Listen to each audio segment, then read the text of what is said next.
Peter fils ne revint pas toutes les semaines à notre église, mais il y revint assez souvent pour que chaque dimanche je ne cesse de lisser ma jupe, serrant les lèvres quand nous nous asseyions à notre banc. « Est-il venu? Est-il là ?» demandait invariablement mon père, en tournant la tête de tous les côtés. Je laissais à ma mère le soin de lui répondre. « Oui, disait-elle, il est ici, ou non, il n'est pas venu. » Peter ne manquait pas de saluer mes parents avant de dire bonjour. Au début, il se sentait gêné par ces conversations, mais Peter se montrait naturel avec eux, oubliant leurs réponses maladroites et leurs longs silences. Il savait parler aux gens vu le nombre de personnes qu'il rencontrait à l'étal de son père. Au bout de quelques dimanches, mes parents s'étaient habitués à lui.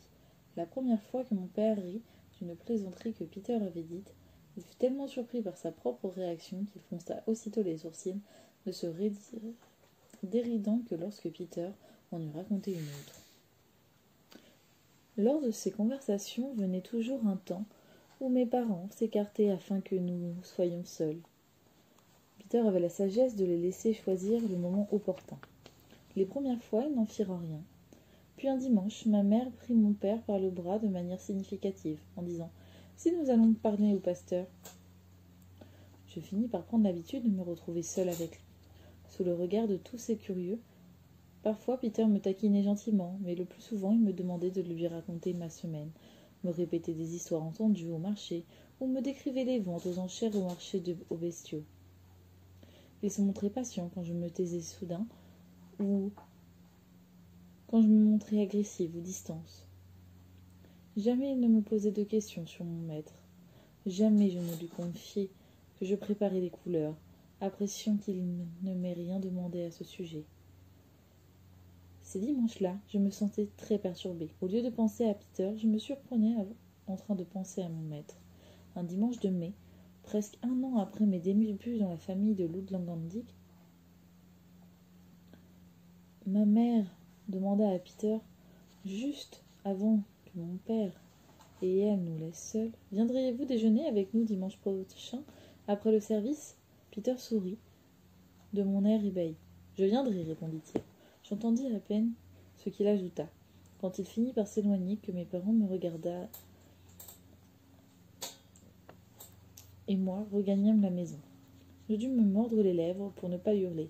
« Pourquoi ne m'aviez-vous pas dit que vous alliez inviter Peter ?» marmonnai-je. Ma mère me lança un regard de côté. Il était grand temps que nous l'invitions, fut sa seule réponse.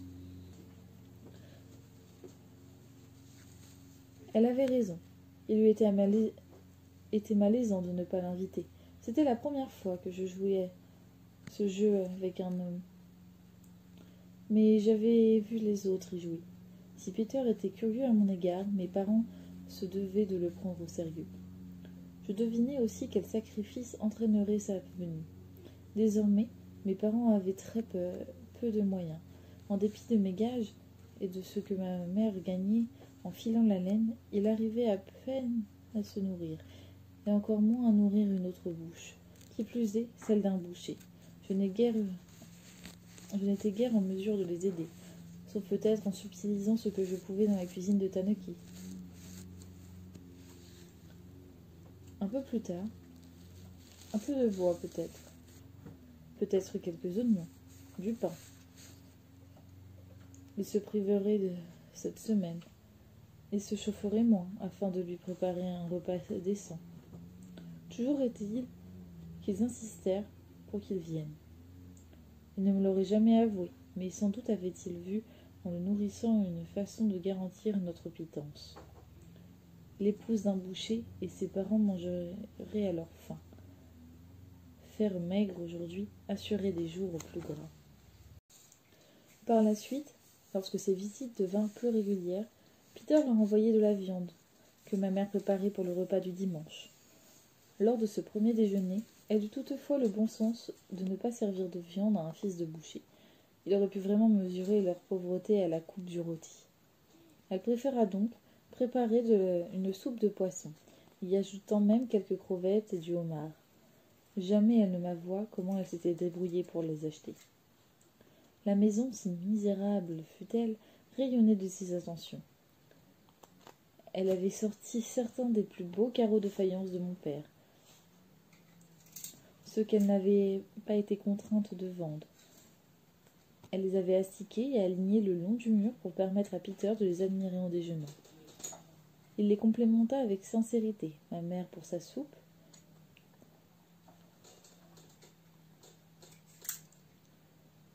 elle y fut sensible, rougit et le resservit. Le repas terminé, Peter questionna mon père sur ces carreaux de faïence, décrivant chacun d'eux, jusqu'à ce que mon père le reconnût et put en compléter la description. Griette possède le plus beau, dit-il après avoir décrit tous ceux exposés dans la pièce. C'est celui qui les représente, elle et son frère. J'aimerais bien le voir, murmura Peter. Je contemplai mes mains crevassées posées sur mes genoux. Ma gorge se serra. Je ne leur avais pas raconté que Cornelia avait fait de mon carreau de faïence.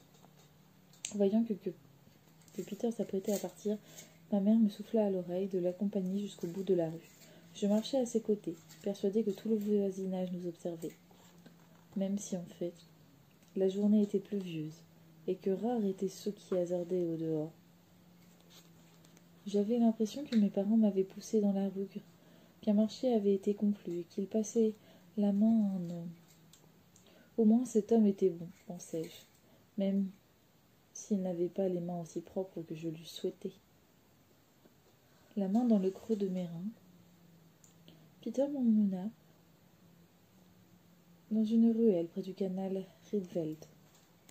C'était une des cachettes d'Agnès au cours de nos jeux d'enfance. Adossé au mur, je laissai Peter m'embrasser. Dans sa passion, il me mordit les lèvres. Sans un cri, je léchai le sang salé, tout en regardant le mur de briques humide par-dessus son épaule. Tandis qu'il se plaquait contre moi, une goutte de pluie me tomba dans l'œil. Je ne le laissai pas libre d'agir à sa guise. Au bout d'un moment, il recula et approcha sa main de ma tête. Je m'éloignai. « Vous aimez bien ces coiffes, n'est-ce pas ?» dit-il. « Je ne suis pas assez riche pour me faire coiffer et sortir sans coiffe, rétorquai-je. Je ne suis pas non plus une... » Je n'achevai pas. Point n'était besoin de lui rappeler quel autre genre de femme sortait de cette tenue. « Mais vos coiffes couvrent toute votre chevelure. Pourquoi ça ? La plupart des femmes la laissent entrevoir. » Je ne répondis rien. « De quelle couleur sont vos cheveux ? » Châtain. Châtain clair ou châtain foncé ? Châtain foncé. Peter sourit, comme si elle s'amusait avec une enfant. Raide ou frisée ? Ni l'un ni l'autre. Les deux. Je me raidis gênée. Long ou court ? J'hésitais. Au-dessous de mes épaules. Il continua à me sourire, m'embrassa une fois de plus et se tourna en direction de la place du marché. J'avais hésité parce que je ne voulais pas lui mentir ni lui dire la vérité. J'avais les cheveux longs et indociles. Sans ma coiffe, on aurait cru qu'ils appartenaient à une autre Griette. Une Griette qui se retrouvait seule dans une ruelle en compagnie d'un homme qui ne serait ni aussi calme, ni aussi paisible, ni aussi propre. Une Griette semblable à ces femmes qui osaient aller tête nue. C'est pour qu'il n'y ait aucune trace de cette Griette-là que je cachais mes cheveux. Il acheva le tableau de la fille du boulanger. Cette fois, je pus le prévoir, car il cessa de me demander de broyer et de rincer les couleurs. Désormais, il ne se servait presque plus de peinture, et à la fin, il ne procéda pas à des changements inattendus, comme pour la jeune femme au collier de perles. Il avait effectué ces changements plus tôt, en retirant une des chaises du tableau, déplaçant ma carte sur le mur. Ces changements me surprirent, d'autant moins que j'avais eu l'occasion d'y réfléchir. Il savait que telle décision de sa part améliorait le tableau. Il emprunta à nouveau la chambre noire de Van Leeuwenhoek, afin d'examiner une dernière fois la composition. La chambre noire assemblée, il me permit de regarder. J'avais beau ne pas encore comprendre le principe, j'admirais ces scènes que reflétaient ces images miniatures inversées des objets de la pièce. Les couleurs devenaient plus intenses, le tapis de table d'un rouge plus profond, la carte sur le mur devenait d'un brun brillant, comme un verre de bière au soleil. Je ne comprenais pas au juste de quelle façon la chambre noire l'aidait à peindre, mais je commençais à partager l'opinion de Maria Sims. Si elle pouvait l'aider à mieux peindre, je ne mettais pas en question son utilité. Toutefois, il ne plaignait pas plus vite. Il passa 5 mois à peindre la jeune femme à l'aiguillère. J'angoissais souvent à l'idée que Maria Sims pût me rappeler que je n'avais pas contribué à le faire peindre plus vite. Et du même coup, me priait de préparer mon baluchon et de partir. Il n'en fut rien. Elle savait combien il avait été occupé à la guilde et à Mechelen cet hiver-là. Aussi avait-elle sans doute décidé de voir si l'été venu les choses changeraient, à moins qu'elle ne trouvât difficile de le réprimander, elle qui aimait tant ce tableau. Quelle tristesse qu'un aussi beau tableau ne soit destiné qu'au boulanger, s'écria-t-elle. Un jour, nous aurions pu en demander bien davantage s'il avait été pour Van Riven. Il était clair que si c'était pour lui qui peignait, c'était elle qui négociait les affaires. Le boulanger trouva aussi le tableau à son goût. Le jour où il vint le voir, l'atmosphère fut bien différente de celle de la visite passée de Van Ruven et son épouse venue quelques mois plus tôt regarder leur tableau. Le boulanger arriva en famille, avec plusieurs de ses enfants, et une ou deux de ses sœurs. C'était un homme jovial, au visage à jamais rubicond, à cause de la chaleur de ses fours. Ses cheveux semblaient saupoudrés de farine. Il refusa le vin que lui offrit Maria Sims, préférant une chope de bière. Il aimait les enfants. Aussi insista-t-il pour que les 4 filles et Joanne aient la permission de pénétrer dans l'atelier. De leur côté, les enfants l'aimaient bien également. À chacune de ces visites, il leur apportait un coquillage pour agrandir leur collection. Cette fois, il s'agissait d'une conque de la taille de ma paume, rugueuse, irisée de piquant, à l'extérieur de bancs striés de jaune pâle, à l'intérieur rose nacré d'orange. Les filles furent ravies. Elles coururent chercher leurs autres coquillages, s'amusant dans le débarras avec les enfants du boulanger, tandis que Tanuki et moi servions les invités dans l'atelier. Le boulanger se déclara satisfait du tableau. « Ma fille a bonne allure. C'en est assez pour moi, » conclut-il. Après cela, Maria Sims se lamenta qu'il ne l'avait pas examiné d'aussi près que Van Ruven, que ses sens étaient émoussés par la bière et le désordre dont il s'entourait. Je n'étais pas d'accord, mais n'en dis mot. Il me sembla que le boulanger avait eu une réaction honnête devant le tableau. Van Ruven, lui, en faisait beaucoup trop lorsqu'il regardait un tableau, y allant à coups de paroles mielleuses et de mines étudiées. Il était par trop conscient de se produire devant un public, alors que le boulanger, lui, se contentait de dire ce qu'il pensait. J'allais jeter un coup d'œil sur les enfants qui jouaient dans le débarras. Vautrés par terre, ils étaient occupés à trier des coquillages, mettant du sable partout. Les bahuts, les livres, les assiettes et les coussins ne les intéressaient pas. Cornélia descendit de l'échelle du grenier.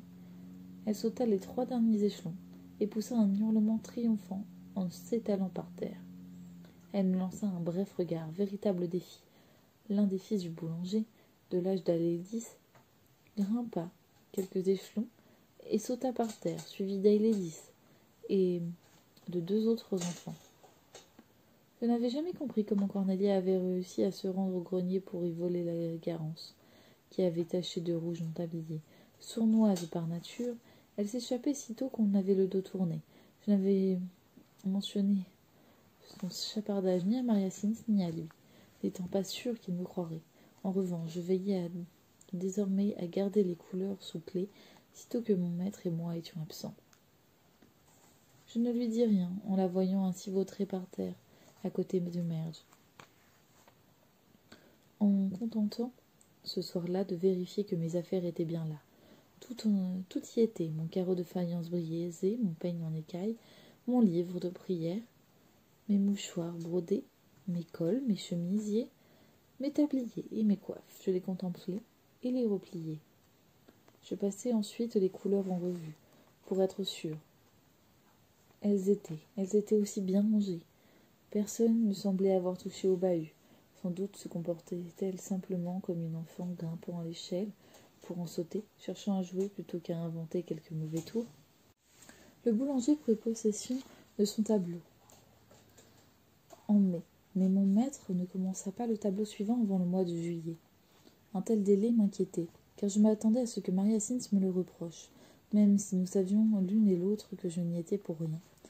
Et voici qu'un jour, j'entendis cette dernière confier à Katharina qu'un ami de Van Ruven, voyant le tableau représentant l'épouse de ce dernier parée de son collier de perles, avait estimé que mieux vaudrait qu'elle regarde vers nous plutôt que dans un miroir. Van Ruven avait donc décidé qu'il voulait un tableau montrant le visage de son épouse tourné vers le peintre.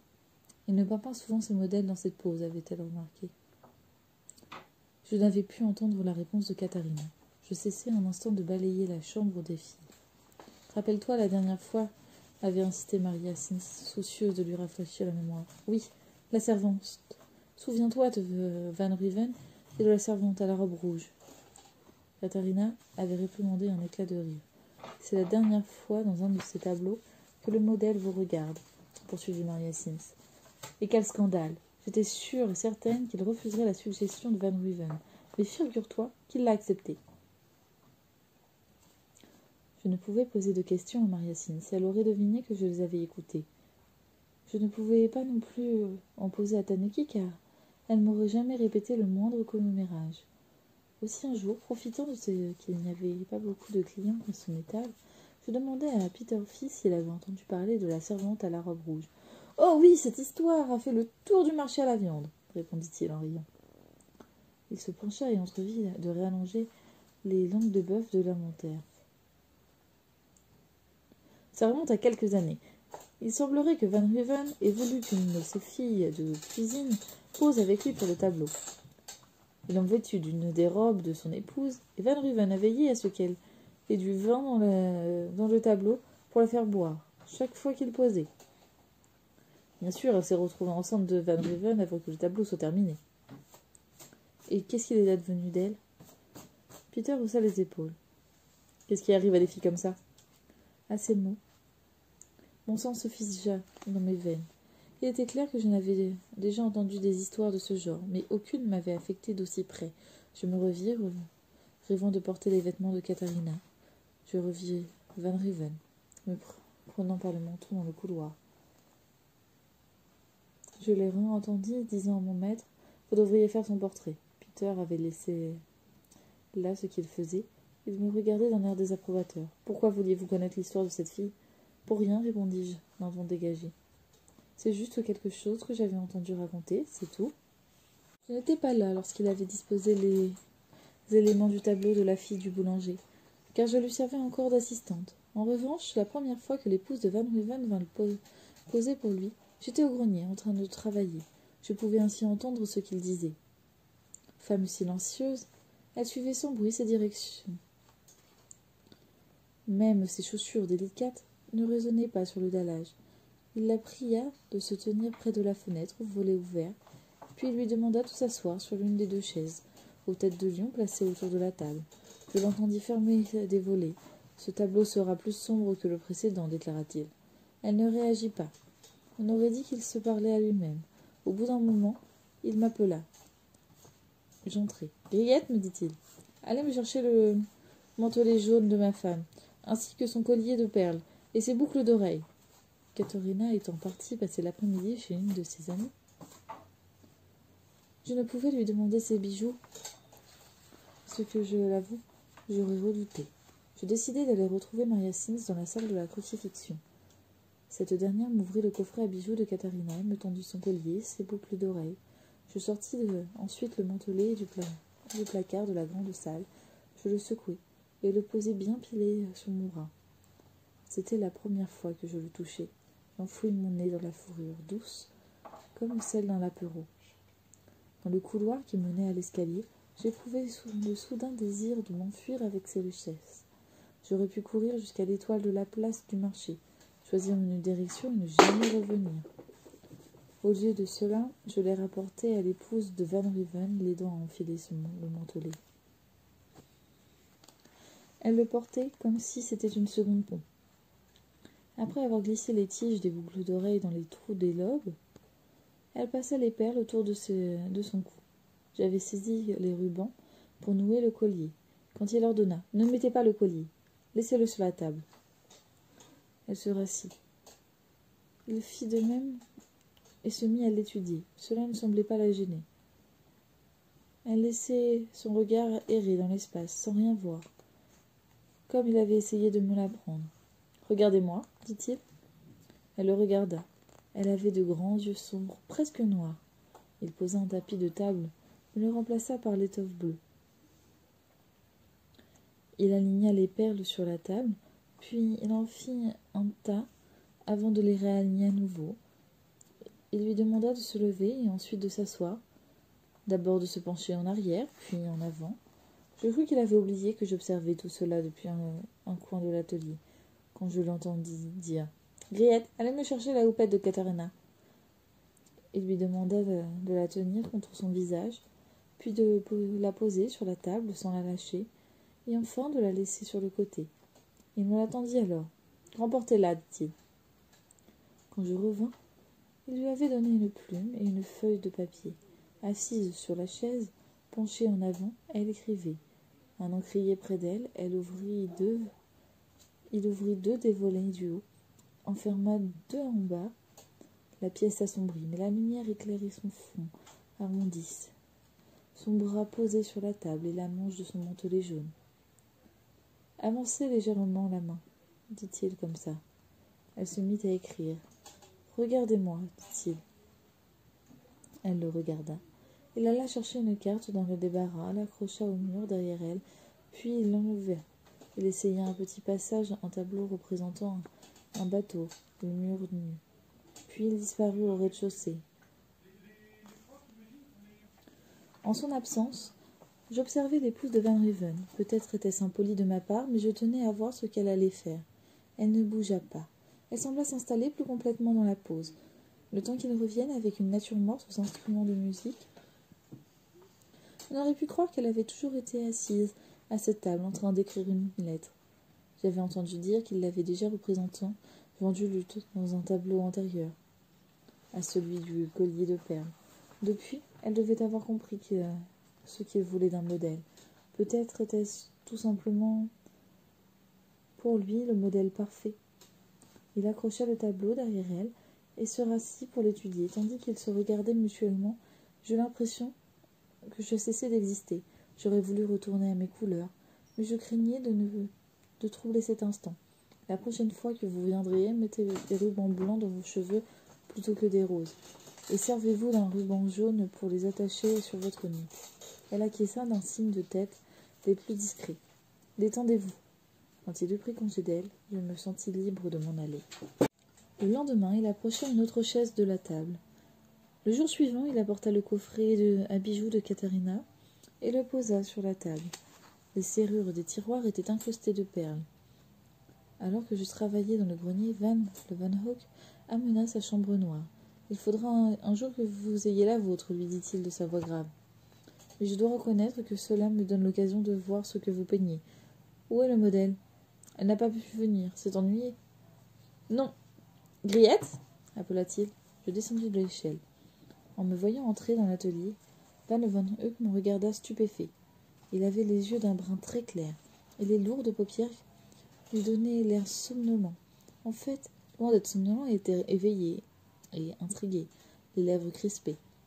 Si étonné fut-il de me voir, il garda une expression pleine de bienveillance. Et une fois redevenu dans sa surprise, il s'inclina même pour me saluer. Aucun monsieur ne s'était jamais incliné devant moi. Je ne pus m'empêcher de sourire. Van Hoek rit. « Que faisiez-vous là-haut, ma chère enfant ? Je broyais des couleurs, monsieur. » Il se tourna vers mon maître. « Une assistante ? Quelle autre surprise me réservez-vous ? Bientôt, vous lui enseignerez à peindre vos modèles à votre place ?» Sa remarque n'eut pas l'heure d'amuser mon maître. « Griette, dit-il, asseyez-vous de la même façon que l'épouse de Van Riven l'autre jour. » J'avançai avec inquiétude vers la chaise, et m'assis, veillant à me pencher en avant comme elle. Prenez la plume. Je la pris. Ma main tremblait, la plume vibrait. Je plaçai mes mains ainsi que je l'avais vu faire, et appris à écrire mon nom, mais pas grand-chose d'autre. Au moins je savais tenir une plume. Je tenais d'un coup d'œil sur les feuilles de papier, curieuse de savoir ce que l'épouse de Van Riven avait écrit. J'arrivais à peu près à lire des ouvrages aussi familiers que mon livre de prière, mais je n'aurais pas pu déchiffrer l'écriture d'une dame. Regardez-moi. Je le regardais. Je m'efforçais d'être l'épouse de Van Riven. Il éclaircit la voix. Elle portera le manteau jaune, annonça-t-il à Van Langenhoek, qui approuva de la tête. Mon maître se leva. Ils installèrent la chambre noire, l'orientant vers moi. Puis ils se relayaient pour regarder à l'intérieur. Sitôt qu'ils furent courbés au-dessus de celle-ci, la tête sous la robe, il me fut plus aisé de rester là, assise sans penser à rien, comme il le souhaitait. Il demanda plusieurs fois à le Van Hook de déplacer le tableau accroché au mur du fond. Puis, enfin satisfait de sa position, il lui fit ouvrir et refermer les volets, tout en regardant lui-même, la tête sous la chambre noire. Ayant obtenu l'effet recherché, il se leva, replia la robe noire, la posa sur le dossier de la chaise et alla prendre sur le bureau un papier qu'il tendit à le Van Hook. Ils entamèrent une discussion à son sujet. Il s'agissait d'affaires de la ville, au sujet desquelles mon maître voulait son avis. Ils parlèrent longtemps. Van Hook finit par relever la tête. Pour l'amour de Dieu, cher ami, laissez-moi cette demoiselle retourner à son travail. Mon maître me regarda, étonné de me voir toujours assise devant la table, la plume à la main. Vous pouvez aller. En partant, je crus lire certaine compassion sur le visage de Van Hook. Il laissa la chambre noire plusieurs jours dans l'atelier. Il me fut donc possible de regarder au travers à plusieurs reprises, alors que je me trouvais seule. Je passai ainsi un certain temps à étudier les objets sur la table. Quelque chose au sujet de la scène qu'il alla peindre me gênait. Cela revenait à regarder un tableau accroché au travers. Je voulais changer quelque chose, mais ne savais quoi. La chambre noire ne me donna pas de réponse. Un jour, l'épouse de Van Riven revint. Il la regarda un long moment dans la chambre noire. Tandis qu'il avait la tête couverte, je traversai l'atelier sur la pointe des pieds pour ne pas le déranger. Je restai un moment derrière lui pour regarder la composition, où cette fois, elle figurait. Elle devait m'avoir vu, mais elle n'en montra rien, continuant à le regarder fixement de ses yeux sombres. Il me vint à l'esprit que la scène était trop bien ordonnée. Même si j'attachais beaucoup de prix à l'ordre, j'avais d'après ces autres tableaux que la table devait présenter quelque désordre. Un détail qui provoquait l'intention. J'étudiai chaque objet, le coffre à bijoux, le tapis de table bleue, les perles, la lettre, l'encrier, dessinant ce que je changerais. Je montai sans bruit au grenier, étonné de ma propre audace. Une fois que je perçus clairement la façon dont il devait modifier la scène, je m'attendis à ce qu'il change quelque chose. Il ne déplaça rien sur la table, il ajusta légèrement l'ouverture des volets, l'inclinaison de tête, l'angle de la plume, mais il ne changea pas ce à quoi je m'attendais. J'y pensais en essorant les draps ou en tournant à la branche pour Tanuki. J'y pensais en lavant les dalles de la cuisine ou en rinçant les couleurs. J'y pensais le soir dans mon lit. Il m'arrivait même de me lever pour regarder une fois de plus. Non, je ne me trompais pas. Il finit par rendre la chambre noire avant le Van Hook. Chaque fois que je regardais la composition, ma poitrine se serrait, comme si quelque chose l'opprimait. Il posa une toile sur le chevalet et couvrit d'une couche de céruse de craie mélangée à la terre de sienne et de l'ocre jaune. Ma poitrine se serra encore plus. Je continuai à attendre. Il esquissa dans les tons fauves les contours des femmes de chaque objet, mais il se mit à porter les fausses couleurs. Je crus que ma poitrine allait éclater, telle une outre trop pleine. Un soir, alors que j'étais couchée, je décidai qu'il me faudrait procéder moi-même au changement. Le lendemain, en faisant le ménage, je repoussai avec précaution le coffre à bijoux, réaligner les perles, déplacer la lettre, astiquer l'encrier et le déplacer également. Je respirais à peine, puis d'un geste rapide, je tirai devant de la nappe bleue. J'en eussé l'impression qu'elle sortait de l'ombre. Puis je rabattis un point, dégageant un angle de la table. Devant le coffret à bijoux, j'ai rangé les plis, puis je reculai voir l'effet produit. L'étoffe ainsi pliée suivait la forme du bras tenant la plume. Oui, pensai-je en serrant les lèvres. Il peut me renvoyer pour avoir changé quelque chose, mais c'est mieux maintenant. Cet après-midi-là, je montais pas au grenier, malgré tout le travail qui m'attendait là-haut, préférant aller raccommoder des chemises sur le banc devant la maison, en compagnie de Tanuki. Il n'avait pas pénétré dans son atelier ce matin-là. Il s'était rendu à la guilde avant d'aller déjeuner chez le Von Hug. Il n'avait pas encore vu le changement. J'attendis avec angoisse sur le banc. Même Tanuki, qui ces jours-ci feignait de ne pas me voir, remarqua mon humeur. « Qu'est-ce qui t'arrive, ma fille ?» demanda-t-elle. Elle s'était mise à m'appeler ma fille, comme sa maîtresse. « Tu te comportes comme l'agneau qu'on mène à l'abattoir. »« Ce n'est rien, dis-je. Racontez-moi ce qui s'est passé lors de la dernière visite du frère de Katharina. J'en ai entendu parler au marché. On parle encore de vous, ajoutai-je, dans l'espoir de la distraire et de la flatter, autant que pour dissimuler la maladresse avec laquelle j'avais éludé sa question. Tanuki se redressa un instant, jusqu'à ce qu'elle se rappelle d'où venait la question. « Cela ne te regarde pas, rétorqua-t-elle. Ce sont des histoires de famille. Ce n'est pas pour des gens comme toi. » Quelques mois plus tôt, elle eût été ravie de raconter une histoire, la présentant sous son jour le plus noble. Mais la question venait de moi, et je ne méritais pas sa confiance. Pas plus que je méritais qu'elle m'honorât de ses racontards. Dieu sait pourtant qu'il devait être difficile pour elle de la laisser passer une telle occasion de se mettre en valeur. C'est alors que je le vis venir vers nous, sur le haut de l'Angandic, son chapeau incliné, de façon à protéger son visage du soleil printanier, son menton sombre flottant derrière ses épaules. Je ne parvenais pas à le regarder tandis qu'il s'approchait de nous. « Bon après-midi, monsieur, s'écria Tanuki, changeant de ton de voix. « Bonjour, Tanuki. Alors, vous profitez du soleil ?»« Oh oui, monsieur, j'aime bien ça, moi, avoir le soleil sur le visage. » Je gardais les yeux sur les reprises que j'avais faites. Je sentais le regard de mon maître sur moi. « Dis bonjour au maître quand il te parle, ma fille. Tes manières sont une honte, » me siffla Tanuki à l'oreille. « C'est à vous qu'elle a parlé. Comme il se doit. Mais tu ferais bien de ne pas être aussi grossière, sinon un de ces jours tu te retrouveras à la rue. Maintenant, il doit être à la hauteur, me dis-je. Il a sans doute remarqué ce que j'ai fait. J'attendais, à peine capable de tenir mon aiguille, ne sachant pas au juste ce que j'attendais. Me réprimanderait-il en présence de Tanuki? Élèverait-il la voix pour la première fois depuis mon entrée à leur service? Dirait-il que le tableau avait été défiguré? Peut-être se contenterait-il de retirer sur l'étoffe bleue pour qu'elle pende comme avant? Peut-être ne me dirait-il rien? Plus tard, je l'entrevis. Quand je descendis dîner, il n'avait pas l'air ceci ou cela, heureux ou courroucé, indifférent, anxieux. Il ne feignit pas de ne pas me voir, mais il ne me regardait pas non plus.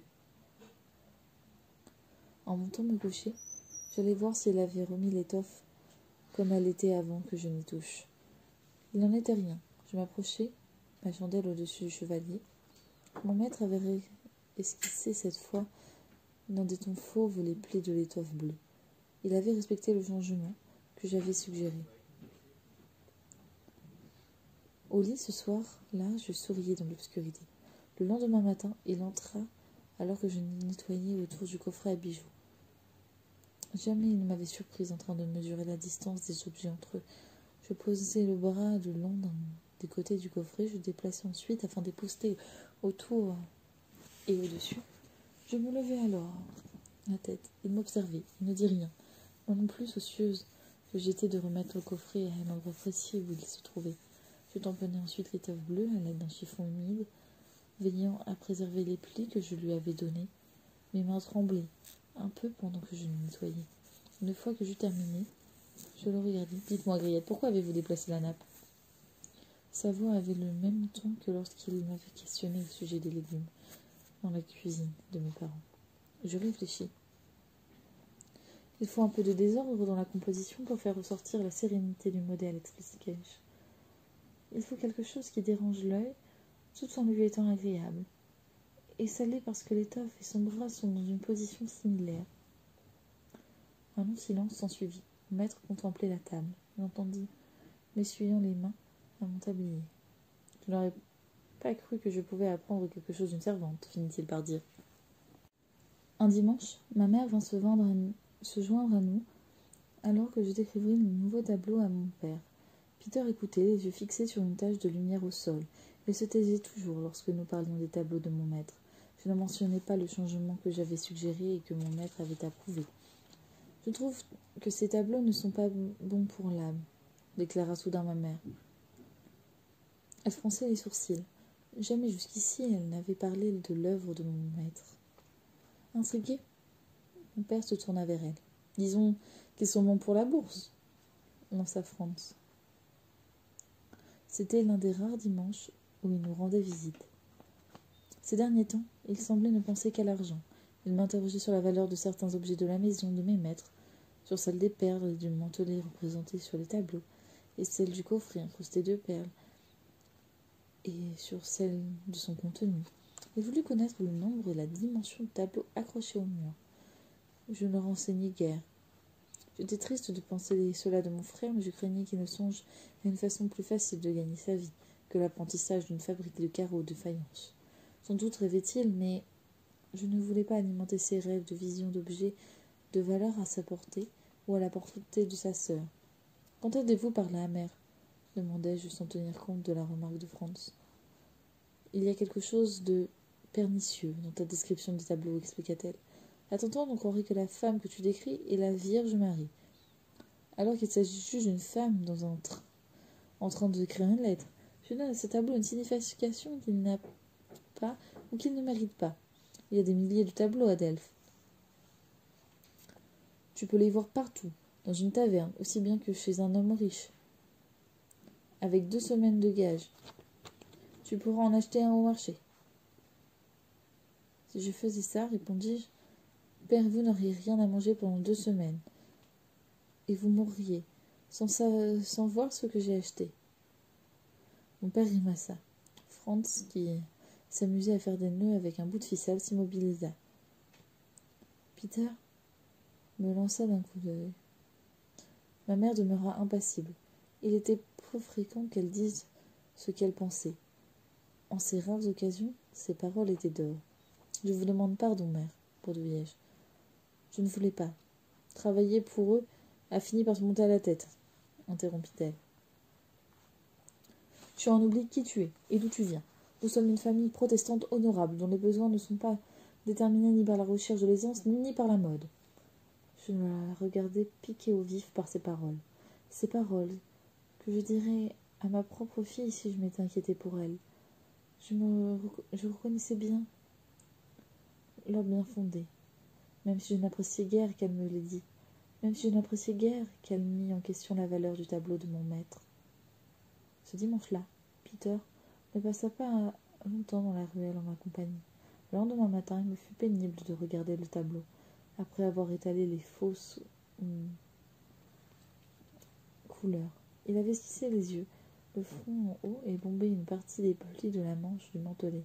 J'avoue que le jeune somptueux m'emplit de ce plaisir coupable que les paroles de ma mère avaient condamné.